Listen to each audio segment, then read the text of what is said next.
आते हैं जैनिज़्म पे। तो जैनिज़्म में देख लीजिए पहले तो कि जो तीर्थंकर्स हुए हैं, इनके नाम थोड़े-थोड़े से जो इम्पोर्टेंट है वो मैं आपको बता देता हूँ, पूरी लिस्ट मैंने दे दी है वैसे तो। देखिए, ऋषभदेव क्योंकि पहले तो इनका सिंबल था बुल, है ना? और निर्वाण कहाँ मिला था इनको? इनको मिला था अष्टपद में, है ना? और एक चीज़ आप देखिए, ये जो समेत शिखर है ना, देखिए इसका नाम कितना समेत शिखर जो है, अगर मैं गलत ना हूँ तो ये झारखंड के पास है समेत शिखर, जहाँ पर देखिए मैक्सिमम लोगों को महापरिनिर्वाण प्राप्त हुआ है। जितने भी जैन गुरु हैं उनमें मैक्सिमम को समेत शिखर पे ही प्राप्त हुआ है। तो चाहे अजीत नाथ हो, चाहे संभवनाथ हो, जो भी हैं, उनका सबका यहीं पे मैक्सिमम का समेत शिखर पे हुआ। देखिए, एक तो ऋषभ देव का नाम याद करना बहुत ज़रूरी है। उसके बाद अगर मैं बात करूँ तो ये मालीनाथ, जिन पे थोड़ा-सा ये भी था, मतलब जो श्वेतांबर दिगंबर है उनमें कॉन्फ्लिक्ट भी है इनको लेकर। फिर इनका जो सिंबल है वो कलश है और ये समित शिखर पे इनका महापरिनिर्वाण हुआ है। नेमिनाथ है ना? ठीक है? इनका भी थोड़ा नाम याद रखना। नामीनाथ, नेमिनाथ दोनों अलग-अलग हैं, ठीक है? पारसनाथ बहुत इंपॉर्टेंट है, याद रखिए इनका समित शिखर में हुआ। स्नेक इनका सिंबल है।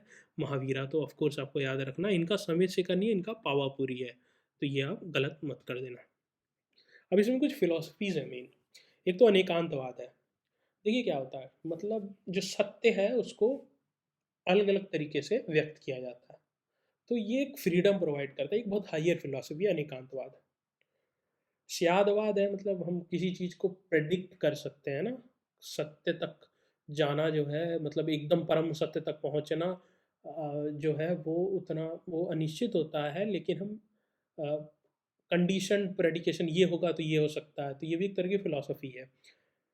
न्यायवाद है, न्यायवाद में भी कि कोई चीज़ की पार्शियल रियलिटी जो होती है, पार्शियल है, किसका स्टैंड पॉइंट क्या हो सकता है, मेरी सोच क्या है, दूसरे की सोच कुछ और अलग हो सकती है। बस आपको ये नाम याद रखिए, अनेकांतवाद, शादवाद, न्यायवाद। फिर त्रिरत्न है ना? Right knowledge, right faith, right conduct. KFC से याद करो, 3 जेम्स होते हैं जैनिज़्म के। जो जैन धर्म के उनके 2 ही काउंसिल हुए हैं, पहला और दूसरा, ठीक है? तो पहला तो काफ़ी पहले हो गया था, 330 बिफोर कॉमन एरा में पाटलिपुत्र में हुआ था, और स्थूलभद्र इसके चेयरमैन थे। पैट्रॉन कौन? चंद्रगुप्त मौर्य, और 12 अंगा इसी में कंपाइल किए गए थे। दूसरा होता 512 में जाके वल्लभी गुजरात में, है ना? और इसमें फिर 12 अंगा 12 उपंगा किए जाते हैं। मतलब थोड़ा ही याद रखो, ये बहुत इंपॉर्टेंट नहीं है। बुद्धिज़्म का तो आपको पता है कि इसकी शुरुआत कहाँ हुई थी? गौतम बुद्ध के द्वारा हुई थी, है ना? पहला पहला अपना जो बुद्ध बने कहाँ पे? बोध गया में पहला उन्होंने फिर शर्मन कहाँ दिया? सारनाथ में। सबसे ज़्यादा अपने जीवन का बुद्ध बनने के बाद कहाँ बिताया? सारावस्ती, उत्तर प्रदेश में। तो ये सारी चीज़ें आप याद रखो। 80 साल में इनका जो महापरिनिर्वाण हुआ वो कहाँ हुआ? कुशीनगर, उत्तर प्रदेश में। तो ये सब चीज़ याद रखिए। टेनेट्स ऑफ बुद्धिज़्म क्या है? देखिए, वो बोलते थे उनका एक अष्टांगिका मार्ग है। अष्टांगिका मार्ग में वो सारी चीज़ें बोलते हैं कि right speech, right knowledge, right conduct, right, वो सारी चीज़ें हैं जो आपको दिखेगी अष्टांगिका मार्ग में। मेन जैनिज़्म और बुद्धिज़्म में डिफरेंस क्या है? बुद्ध बोलते हैं मध्यम मार्गी बनना, मतलब कि एक्सेस मटेरियलिस्टिक भी नहीं, एक्सेस स्पिरिचुअल भी नहीं, बीच में।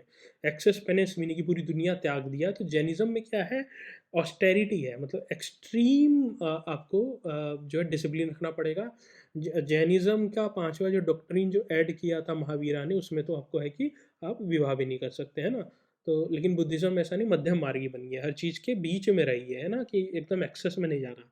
तो मध्यम मार्ग की फिलॉसफी बुद्धा ने दी थी। एटफोल्ड पाथ देखिए इसमें मैंने दिया, view, intention, speech, action, livelihood, अपना मतलब जो आप कार्य करें वो भी राइट हो, एफर्ट भी राइट हो, कंसंट्रेशन भी राइट हो, ये सारी चीज़ें उन्होंने दिया है। और अहिंसावादी थे बुद्ध, तो वो तो goes without saying. Buddhist council अगर हम देखें तो इसमें 4 हुए हैं। पहला जो हुआ था, है ना?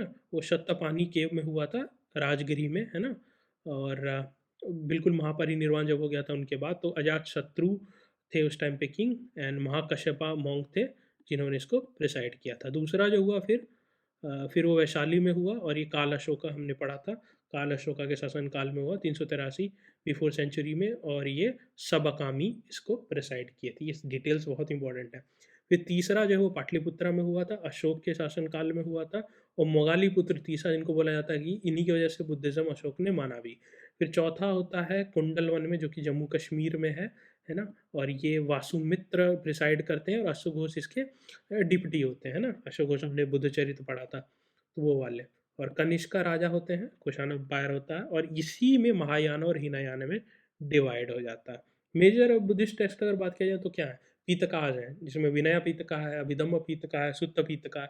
अभिधम्म में हायर फिलॉसफीज़ हैं, फिलॉसफिकल डिटेल हैं जो बुद्ध ने बोला। विनय में रूल्स एंड कंडक्ट हैं जो जहाँ पे रहते हैं ना मोनेस्ट्रीज़ होती हैं, उनका क्या कंडक्ट होना चाहिए। और सूत्र में जो उन्होंने बोला है वो लिखा हुआ है। ठीक है, फिर इसमें बहुत सारी चीज़ें निकाया विकाया वगैरह बहुत सारी चीज़ें आती हैं। इंपॉर्टेंट है यूपीएससी के लिए, यूपीपीएससी के लिए उतना इंपॉर्टेंट नहीं है। अब दो डिवीज़न, एक महायान है, एक हीनयाना है ना? हीनयाना देखिए माना ये जाता है कि बुद्ध एक व्यक्ति थे जिन्होंने राइट पाथ पे चल के एक इनलाइटनमेंट को प्राप्त किया था। उनको भगवान नहीं माना जाता हीनयाना में। महायाना में उनको ये माना जाता है कि वो भगवान थे, है ना? तो उनका वर्शिप किया जाता है। तो यहाँ से ही फिलॉसफी में डिफरेंस हो गया।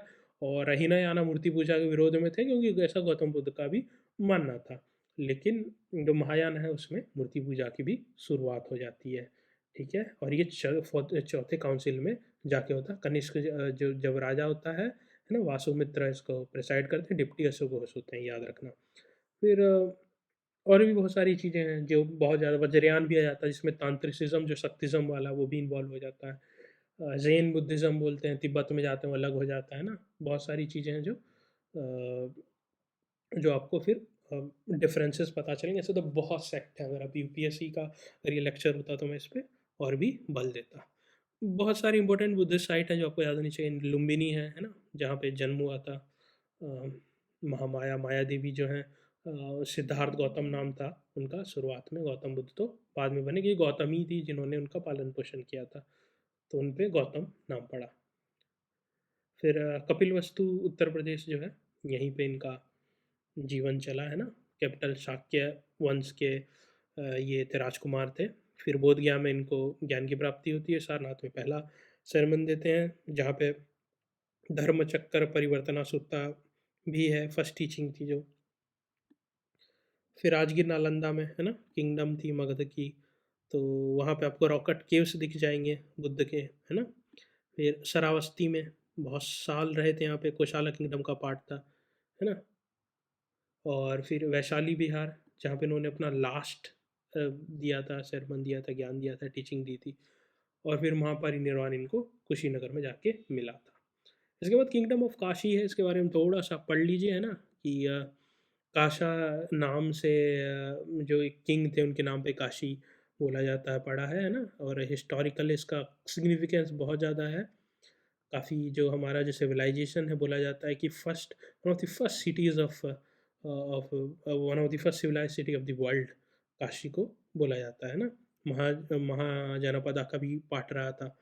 तो एक काफ़ी रिच हिस्टोरिकल सिग्निफिकेंस रहा है। पुराण में इसका काफ़ी ज़्यादा वर्णन भी है। और बहुत सारे जो ट्रैवलर आए उन्होंने भी काशी के बारे में लिखा है। और जातक टेल जो बुद्धिज़्म के हैं उसमें भी काशी का वर्णन है जो बुद्धिज़्म के हैं। तो काफ़ी ज़्यादा सिग्निफिकेंट है। और कोशाला किंगडम में तो उनका रहा ही। तो इस तरीके से थोड़ा-सा काशी के बारे में और काशी विश्वनाथ टेम्पल के बारे में थोड़ा-सा मैंने दे दिया कि कैसे महारानी अहिल्याबाई होलकर ने कैसे जीर्णोद्धार किया काशी विश्वनाथ टेम्पल का। और 12 ज्योतिर्लिंग में से एक है। ज्योतिर्लिंग का बहुत बड़ा सिग्निफिकेंस है, क्योंकि ब्रह्मा एंड विष्णु में जब एक तरह का वाद-विवाद चल रहा था कि किसकी ज़्यादा योगदान है लालन-पालन में सृष्टि के, तो फिर उससे फिर ये ज्योतिर्लिंग का निर्माण हुआ था। उन 12 ज्योतिर्लिंग में से एक जो है वो काशी विश्वनाथ टेम्पल है। इस वजह से उसका सिग्निफिकेंस बहुत हाई है। फिर अयोध्या के बारे में थोड़ा-सा देख लीजिएगा, है ना। कोशाला किंगडम से इनका होता है। हमारे जो प्रभु श्री राम हैं जिनसे सेंटर ऑफ सिविलाइजेशन है भारत के, उनका जन्म स्थान है ना। तो इसलिए इसके बारे में 14 15 ट्रैवलर जो अंग्रेज़ हैं, चाइनीज़ हैं, उन सब ने इसके बारे में वर्णन किया है। और बुद्ध भी कुछ दिन तक अयोध्या में रहे थे। काफ़ी सारे चीज़ें जो हैं श्राइन्स हैं, है ना। मौर्यन एम्पायर अशोक ने कुछ स्तूप भी बनाए थे अयोध्या में। तो काफ़ी ज़्यादा रिच जो है वो सिग्निफिकेंस रहा है। थोड़ा-सा मैंने टेम्पल, क्योंकि श्री राम टेम्पल बना है तो इस वजह से थोड़ा ये नगरा और द्रविड़ा स्टाइल में डिफरेंस मैंने पाँचों थोड़े दे दिए हैं। देखिए बेसिकली क्या होता है ना, आप अगर द्रविड़ स्टाइल देखोगे तो इसमें एक ही शिखर होता है टेम्पल पे, लेकिन नगर में आप देखोगे तो बहुत सारे शिखर मंदिरों में दिखते हैं आपको। शिखर मतलब वो जो ऊपर नहीं दिखता, एक जो सबसे टॉल ऊँचा स्ट्रक्चर होता है जो बना होता है ना मंदिर के ऊपर, आप देखोगे मंडप जैसा ऊपर ऊँचा बना हुआ होता है ना? और बहुत सारे टावर हो सकते हैं, उसमें एक ही टावर होता है और शेप भी थोड़ा डिफरेंट है, बाउंड्रीज़ होती हैं जो है द्रविड़ साउथ के टेम्पल्स में ऊँची-ऊँची बाउंड्रीज़ होती हैं, वो ऊँचे-ऊँचे गेटवेज़ होते हैं। जो कि आपको द्रविड़ मतलब नागरा स्टाइल जो नॉर्थ इंडियन टेम्पल्स है उसमें उतना सिग्निफिकेंस नहीं ऊँची-ऊँची बाउंड्रीज़ का या ऊँचे गेट का, गोपुरम बोला जाता है साउथ इंडियन टेम्पल्स में। और क्योंकि यहाँ पे गंगा नदी वगैरह का जो सिग्निफिकेंस रहा है तो पॉन्ड्स वगैरह भी उतना आपको नहीं मिलेगा प्रेमाइसेस में, साउथ में आपको मिल जाएगा, है ना? और डीटीज़ जो हैं वो अ, मतलब इंट्रिकेट कार्विंग होती हैं, डीटीज़ भगवान जो हैं वो आपको बाहर की बाउंड्रीज़, बाहर की जो बिल्डिंग्स हैं, बाहर जो मंदिर का जो है ढाँचा उस पे भी दिखते हैं साउथ इंडियन टेम्पल्स में, नॉर्थ इंडियन टेम्पल्स में ऐसा चीज़ नहीं देखा जाता। और जो इंट्रिकेट कार्विंग जो होती है मूर्तियों की दीवारों पे नहीं बनाई जाती है अपना उत्तर भारतीय टेम्पल में। यहाँ पंचायतन स्टाइल होता है मेनली कि बीच में जो मुख्य डीटी हैं जिनका भगवान है, मान लो राम जी का टेम्पल है तो बीच में राम जी का रहेगा, चारों ओर चार तरफ से मान लो कि जो परकोटा है उसमें अलग-अलग भगवान के टेम्पल हो जाएँगे, लेकिन जो मेन है वो बीच में होगा। तो ये क्या होता है पंचायतन स्टाइल हुआ, ये आपको उत्तर भारत में दिख जाएगा, दक्षिण भारत में ऐसा स्टाइल नहीं देखा जाता है। मथुरा में आप जाओगे तो उसका गेट जो है, जो द्वार है, गोपुरम जो है वो बहुत ऊँचा है, मीनाक्षी देवी टेम्पल का। तो इस तरीके से पूरा का पूरा एनिसेंट हिस्ट्री मैंने ख़त्म कर दिया और इस एनिसेंट हिस्ट्री के जितने जो लेक्चर थे, इससे आपका बहुत ज़्यादा बेनिफिट होने वाला है। इसको आप सुनिए, इसको आप पढ़िए और मैं आशा करता हूँ कि इससे आपका सिलेक्शन होने में, प्रीलिम्स में काफ़ी योगदान मिले। Thank you very much. Take care, best wishes.